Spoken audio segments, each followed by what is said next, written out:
పెళ్ళైనా పండగైనా వేడుక ఏదైనా పట్టుచీరల ప్రత్యేక వేదిక వారాహి సిల్క్స్.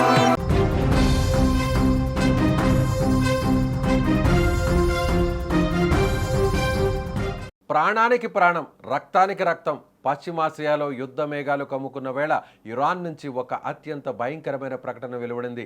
నా తండ్రి మరణానికి ప్రతీకారం తీర్చుకుంటా, నా తండ్రి చావుకు కారణమైన వాళ్ళెవ్వరూ భూమి మీద బతికి ఉండకూడదంటూ ఇరాన్ కొత్త సుప్రీం లీడర్ మొస్తాబా ఖమేనీ రగిలిపోతున్నారు. తన తండ్రి ఇరాన్ మాజీ supreme leader Ayatollah Ali Khamenei హత్యకు ప్రతీకారంగా ఏకంగా 13 మంది ప్రపంచ దేశాల అధినేతలతో కూడిన ఒక డెడ్లీ హిట్ లిస్ట్ను ఇరాన్ అధికారిక పత్రిక విడుదల చేసింది. అమెరికా అధ్యక్షుడు డొనాల్డ్ ట్రంప్, ఇజ్రాయెల్ ప్రధాని నెతన్యాహులతో పాటు పలువురు యూరప్ నేతలకు డెత్ వారెంట్ జారీ చేసింది. జూలై 23న మొస్తాబా ఖమేనీ బయటకు రాబోతున్నారు. తాను జనాల్లోకి వచ్చేలోపే తన తండ్రి మరణానికి కారణమైన వాళ్ళంతా అంతం కావాలంటూ ఖమేనీ ఇచ్చిన వార్నింగ్ ఇప్పుడు ప్రపంచాన్ని వణికిస్తోంది. ఇరాన్ జాతీయ దినపత్రిక విడుదల చేసిన గ్రాఫిక్ లేఅవుట్ చూసి ఇంటర్నేషనల్ ఇంటెలిజెన్స్ ఏజెన్సీలు షాక్ అవుతున్నాయి.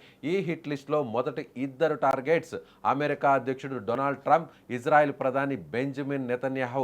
వాళ్ళిద్దరి నుదుటిపై స్నైపర్ గన్ గురిపెట్టినట్లు క్రాస్ హెయిర్ మార్కులు పెట్టారు. అంతేకాదు వీరి కింద మరో 11 మంది ప్రపంచ నేతలను ఖైదీలు వేసుకుని డ్రెస్సుల్లో చూపించారు.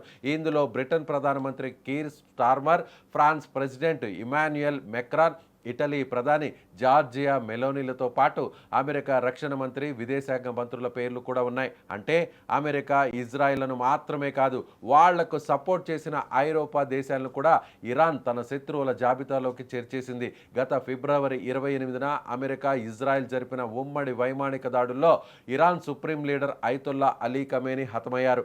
అప్పటి నుంచి ఇరాన్ పగతో రగిలిపోతుంది. తండ్రి మరణం తర్వాత సుప్రీం లీడర్ బాధ్యతలు చేపట్టిన మొస్తాబా ఖమేనీ తన మొదటి అధికారిక ప్రకటనలోనే నెత్తురు ఉడికిల్లా శపథం చేశారు. ప్రతీకారం అనేది మా దేశ సంకల్పం, అది ఖచ్చితంగా జరిగి తీరుతుంది. ఈ హిట్ లిస్ట్లో పేర్లు ఉన్న ఏ ఒక్క క్రిమినల్ కూడా తమ మంచాలపై ప్రశాంతంగా చనిపోవాలనే కోరికను తీర్చుకోలేరు. వాళ్ళు పడకలపై ప్రశాంతంగా ఊపిరి వదిలే భాగ్యం లేకుండా వాళ్ళని సమాధి చేస్తామంటూ అత్యంత భయంకరమైన హెచ్చరికలు జారీ చేశారు. జూలై 23న జరగబోయే అలీ ఖమేనీ స్మారక సభకు మొస్తాబా ఖమేనీ రాబోతున్నారు.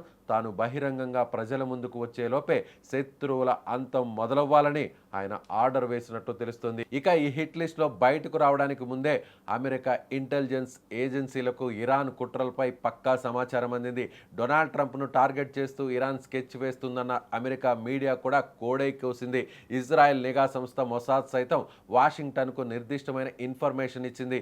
ప్రస్తుతం పశ్చిమాసియాలో పరిస్థితి కత్తి మీద సాములా మారింది. వ్యూహాత్మకంగా ఎంతో కీలకమైన హర్ముజ్ జలసంధి ప్రాంతంలో అమెరికా, ఇరాన్ దళాల మధ్య ఇప్పటికే ఉద్రిక్తతలు పీక్స్కు చేరుకున్నాయి. ఇరాన్ అధికారికంగా ఈ హిట్ లిస్ట్ను మేమే ఇచ్చామని ప్రకటించకపోయినా వాళ్ళ అధికారిక పత్రికలో ఈ రేంజ్ గ్రాఫిక్ రావడం వెనుక ఐఆర్జీసీ హస్తం ఖచ్చితంగా ఉందంటున్నారు విశ్లేషకులు. ఏ క్షణంలోనైనా ఈ 13 మంది నేతలపై ఆత్మాహుతి దాడులు లేదా డ్రోన్ దాడులు జరిగే ఛాన్స్ ఉందంటూ అంతర్జాతీయ సమాజం వణికిపోతుంది. మరి ఇరాన్ తీర్చుకుంటానంటున్న ఈ నెత్తుటి ప్రతీకారం 3వ ప్రపంచ యుద్ధానికి దారితీస్తుందా? అసలు పశ్చిమాసియాలో ఏం జరగబోతుంది? కాలమే సమాధానం చెప్పాలి.